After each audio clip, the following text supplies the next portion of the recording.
बिस्मिल्लाहिर्रहमानिर्रहीम। अस्सलाम वालेकुम। Innovative cooking and baking channel पर welcome. This is Nadia Parvez. आज हम डिफरेंट स्टाइल से माश की दाल बना रहे हैं। नॉर्मल जिस तरह से मसाला भुना जाता है ज़रा इससे हट के बनाएंगे।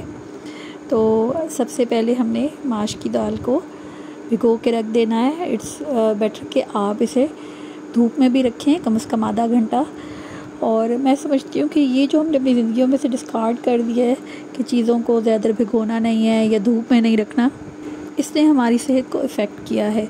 क्योंकि एक सर्टेन टाइम होता है, एक वक्त होता है जिस वक्त अगर आप चीज़ें धूप में रखते हैं या ख़ुद भी आप जब सर्दियों की धूप में बैठते हैं तो जैसे 11 बजे से लेके 12:30 बजे तक के दरमियान, तो ये वक्त होता है इंसान जब वो उसमें धूप में बैठता है उससे उसकी हड्डियों की नशोनुमा बेहतर होती है और विटामिन डी भी वो अच्छी मिक़दार में हासिल कर पाता है। इसी तरह जब आप दालों को धूप में रखते हैं भिगो के और उसके बाद इस्तेमाल करते हैं, बुज़ुर्गों का ये तरीक़ाकार जो हमेशा से रहा है ये बहुत अच्छा है। इनोवेशन अच्छी चीज़ होती है, लेकिन जो ट्रेडिशन है वो बहुत अमीक और गहरे तजर्बे के बाद इंसान को हासिल होता है। और अगर हम उससे इस्तेफ़ादा कर लें और उसमें इनोवेशन करें तो ये हमारे हक़ में बहुत बेहतर रहता है। आपने यहाँ पे देखा कि हमने माश की दाल कैसे बॉईल की है। यहाँ पे पहले मैंने फ़ोम को रिमूव किया है। नॉर्मल जो होटल होते हैं वो सिंपली इसको बॉईल कर लेते हैं, लेकिन हमने यहाँ पे कुछ चीज़ें आपके सामने शामिल की हैं। 2 अदर लहसुन की तुरियाँ, अदरक थोड़ी सी जूलियन कटी हुई और हिंग इस्तेमाल करें तो बहुत अच्छा है। और थोड़ा साबुत गरम मसाला और नमक मिर्ची हमने शामिल की और हल्दी ख़ास तौर पे उसे बॉईल करने में। यहाँ पे जी हमने बड़े साइज़ के टमाटर ले लिए हैं। इससे भी ज़्यादा टमाटर इस्तेमाल करें तो और भी मज़े का मसाला बनता है, बहुत ही टेस्टी। तो उनको बॉईल करके इसका छिलका पील कर लें। और नॉर्मली भी आप छिलका उतार के इस्तेमाल कर सकते हैं, लेकिन इस अंदाज से बनाएं तो इसका एक डिफरेंट स्टाइल होगा और जायके में भी ये बहुत आपको फ़र्क लगेगा। मतलब अगर आप, मैं तो ये समझती हूँ कि अगर आप ढक्कन भी जिस अंदाज से रखते हैं तो उससे भी जो बॉइलिंग टेम्परेचर होता है, अगर किसी ने फुल ढक्कन रखा है उसका अलहदा से बॉइलिंग टेम्परेचर है और उससे ग़िज़ाइयत अलहदा से डेवलप हुई है, और किसी ने हाफ़ रखा है तो अलहदा से, और किसी ने ढक्कन नहीं रखा उसे ढक के नहीं रखा और इस तरह बॉयल किया तो अलग टेस्ट देगा। तो यहाँ पे ये देखिए जी, इसको हमने ब्लेंड कर लिया। बॉयल करने के बाद छिलका उतारा और यहाँ पे हरी मिर्ची हमने काट के भी रखी हैं, लहसुन अदरक है और जूलियन अदरक है, साबुत सुर्ख मिर्चें हैं, ये आप लाजमी इस तरह से रखिएगा। और घी और ऑयल हम दोनों ही शामिल करेंगे। तो इसमें ज़रा दाल में अच्छी मिक़दार में ऑयल शामिल कीजिएगा। घी हम टेस्ट के लिए इस्तेमाल कर रहे हैं। और जब ये हम सारा इसका मसाला भून लेंगे तो उसमें थोड़ा सा हम ऑयल को निथार लेंगे।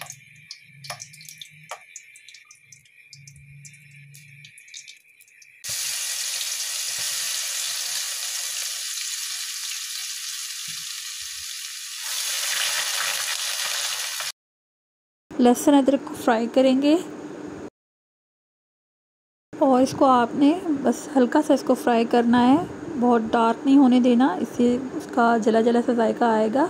बस साथ ही हम मसाले डालते जाएंगे। उससे पहले हमने साबुत सुर्ख मिर्चें डालनी है, साथ ही हम जूलियन कटिंग में अदरक शामिल कर देंगे और बारी बारी तमाम मसाला जात ऐड करेंगे और पानी हल्का सा इस पर छिड़केंगे। अब हैं जी इसमें इसके मसाले, इसमें हम हल्दी शामिल करेंगे, पिसी हुई सुर्ख मिर्चें, आप अपने टेस्ट के हिसाब से ये तमाम चीज़ें शामिल करें, दरदरी पिसी हुई मिर्चें, नमक हस्बे ज़ायका,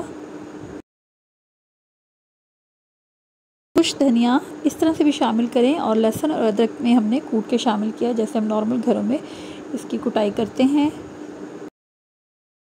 अब जी हल्का सा पानी डाल के फ्राई करेंगे इसे।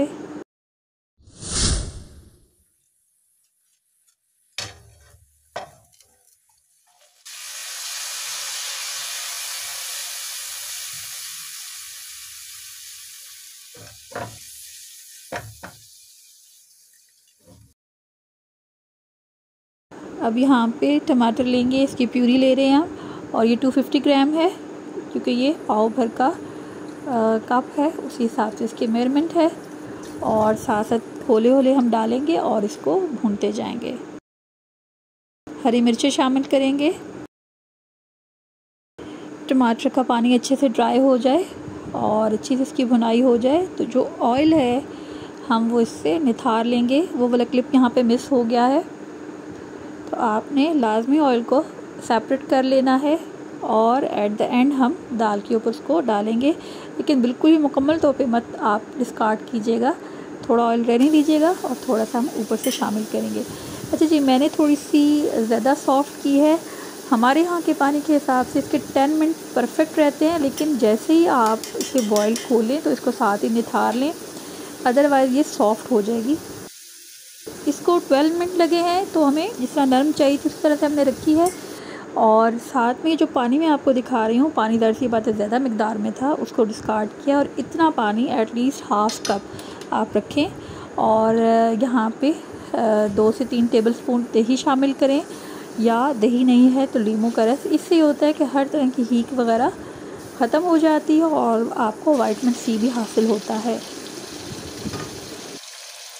और अब जी हम यहाँ पे दाल को शामिल करेंगे, लेकिन दाल को शामिल करने से पहले आपने ऑयल को सेपरेट करना है। और मसाला भुनने की निशानी ये होती है कि जो किनारे हैं वहाँ से जो ऑयल है वो स्पेयर होना शुरू हो जाता है।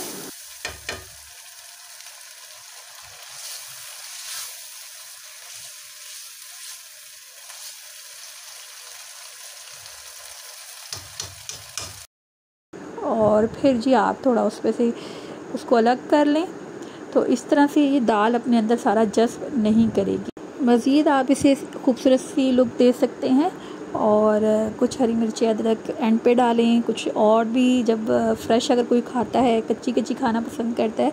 इसी तरह जो है आप थोड़ी सी जो साबुत काली मिर्चें हैं वो भी आप डेकोरेशन के टाइम पे ऐड कर सकते हैं माश की दाल के साथ, वो अच्छी लगती हैं। और वैसे भी उसको लाजमी ऐड करें, पिसा हुआ गरम मसाला और काली मिर्चें तो शामिल की ही जाती हैं, लेकिन जो उसमें साबुत काली मिर्चें अगर आप इसमें शामिल करें, अगर आप मिर्चीला खाना पसंद करते हैं और स्पेशल टेस्ट पसंद करते हैं तो आप इसमें ऐड कर सकते हैं। अल्लाह पाक मेरे वालिद को करवट जन्नत नसीब फरमाया। वो हमेशा उनके लिए मैं ब्लैक पेपर होल और अदरक रखती थी अलग से, और तो ये चीज़ें याद भी नहीं रहती। और हाँ जी, अब इसको हम प्रिपेयर करेंगे। आप नींबू भी काट के शामिल कर सकते हैं और इस तरह से हरा धनिया, हरी मिर्चें और गार्निश करेंगे।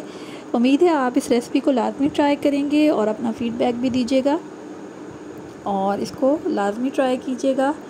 अल्लाह पाक से दुआ है कि अल्लाह पाक हमारे रिज़्क़ में खैर बरकत और इजाफ़ा फ़रमाए और हमें कदरदानी नसीब फरमाए। चैनल पर नए हैं तो सब्सक्राइब करें और वीडियो अच्छी लगी तो शेयर करें और प्यारा सा कमेंट भी ज़रूर करें, हमारी हौसला अफजाई होती है। उम्मीद है आपको ये वीडियो अच्छी लगी होगी। मिलेंगे जल्दी नेक्स्ट वीडियो में, तब तक अल्लाह ने के बाद।